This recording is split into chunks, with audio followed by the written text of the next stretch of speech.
లగిచర్ల గిరిజన రైతాంగ అరెస్టును నిరసిస్తూ ఖమ్మం జిల్లా కేంద్రంలో బీఆర్ఎస్ సంఘీభావ ప్రదర్శన చేపట్టింది. ఇప్పటికే ఖమ్మం జిల్లాకు సంబంధించినటువంటి బీఆర్ఎస్ నేతలంతా కూడా ఈ సంఘీభావ ప్రదర్శనకు హాజరవుతున్నారు. మాజీ మంత్రి పువ్వాడ అజయ్ కుమార్, రాజ్యసభ సభ్యులు గాయత్రి రవితో పాటు ఎమ్మెల్సీ తాతా మధు, ఇతర మాజీ ఎమ్మెల్యేలతో పాటు కలిసినటువంటి బీఆర్ఎస్ నేతల బృందం అంతా కూడా సంఘీభావ ప్రదర్శనలో పాల్గొంటుంది.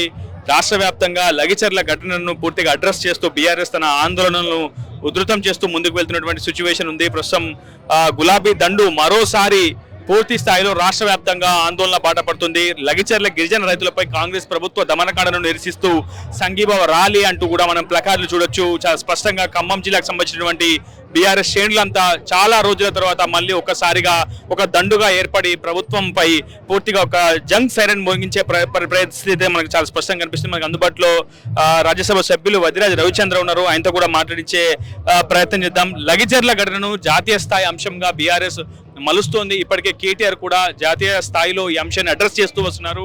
నిన్న మహబూబాబాద్ ధర్నాకు సంబంధించి కూడా మీకు అనుమతి కూడా రాలేదు. ప్రస్తుతం ఖమ్మం జిల్లా కేంద్రంలో సంఘీభావ ప్రదర్శన చేపడుతున్నారు. అసలు ఏంటి మీ ఎజెండా ఏంటి?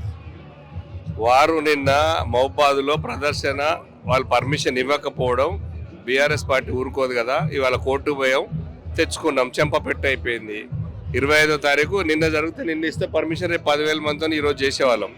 రేపు 50,000 మందితో చేయడానికి అవకాశం ఇచ్చారు మీరే. మేము కూడా బీఆర్ఎస్ పార్టీ 10 ఏళ్ళు అధికారంలో ఉన్నప్పుడు మీరు కూడా తిరిగారు కదా. మీరు తిరగకుండానే, మిమ్మల్ని తిరగనీయకుండానే తిరిగి అధికారంలోకి వచ్చారా? ఎక్కడంటే అక్కడ తిరిగారు, పాదయాత్ర చేశారు, ర్యాలీలు చేశారు, ధర్నా చేశారు, అనేక సభలు పెట్టారు.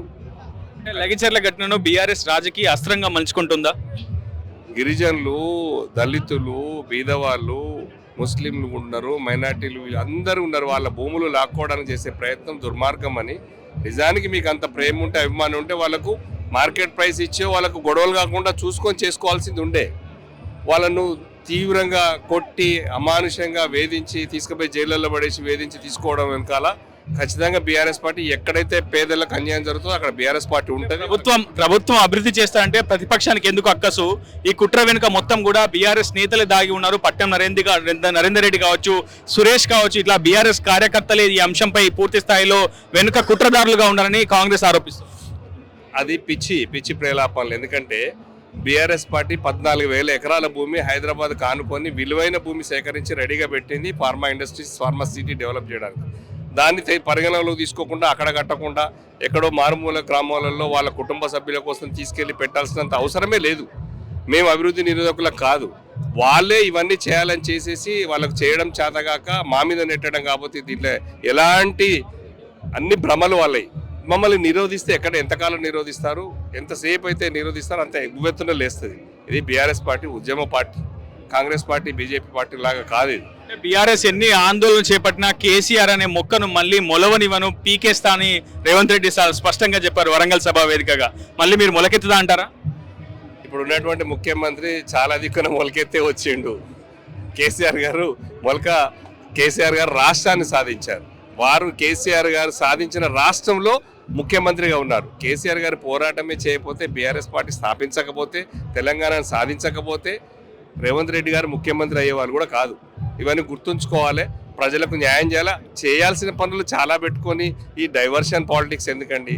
మీకు అధికారం ఇచ్చారు 5 ఏళ్ళు పాలించమని, దాన్ని బట్టి సరిగ్గా పాలించకుండా, స్కీములు ఎంబడిపోకుండా, ప్రజలకు సేవ చేయకుండా, పిచ్చి రాజకీయాలు, పర్మిషన్ లేకుండా ఆపడాలు, పోయి గొడవలు చేయడం ఇవన్నీ మంచిది కాదు. ప్రజలు గమనిస్తున్నారు.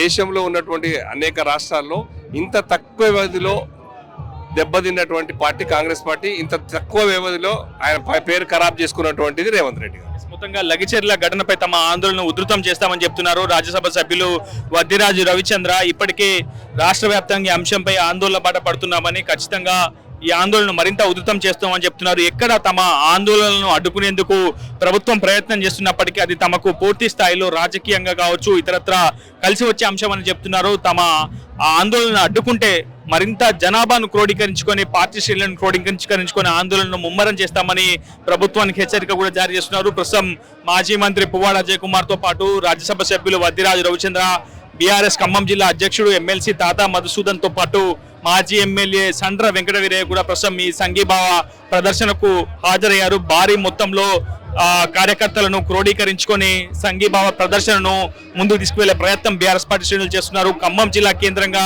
చేపట్టినటువంటి సంఘీభావ ప్రదర్శన మరోమారు గులాబీ పార్టీలో ఒక రాజకీయ నూతన ఉత్సాహాన్ని అయితే నింపిందని చెప్పుకోవచ్చు. మహబూబాద్ లో ఇలాంటి ప్రదర్శనను చేసేందుకు కేటీఆర్ కు అనుమతి నిరాకరించింది ప్రభుత్వం. నిజానికి హరీష్ రావు ఈ కార్యక్రమానికి హాజరు కావాల్సి ఉంది, కానీ ఆయన మరికొద్ది సేపట్లో హాజరవుతారని చెప్పి బీఆర్ఎస్ పార్టీ శ్రేణులు చెప్తున్నప్పటికీ ప్రస్తుతం ఖమ్మం జిల్లా కేంద్రంగా లగిచర్ల ఘటనలో గిరిజన రైతాంగం అరెస్టులను నిరసిస్తూ బీఆర్ఎస్ చేపట్టినటువంటి ధర్నకు చాలా భారీ స్పందన అయితే వస్తుంది. ఇది నరేంద్రబాబుతో రిపోర్టర్ ఉదయ్ RTV ఖమ్మం నుంచి. మరిన్ని వీడియోస్ కోసం ఛానల్ సబ్స్క్రైబ్ చేయండి. లేటెస్ట్ అప్డేట్స్ కోసం వాట్సాప్ ఛానల్ ఫాలో అవ్వండి. అండ్ లింక్ డిస్క్రిప్షన్ లో ఉంది.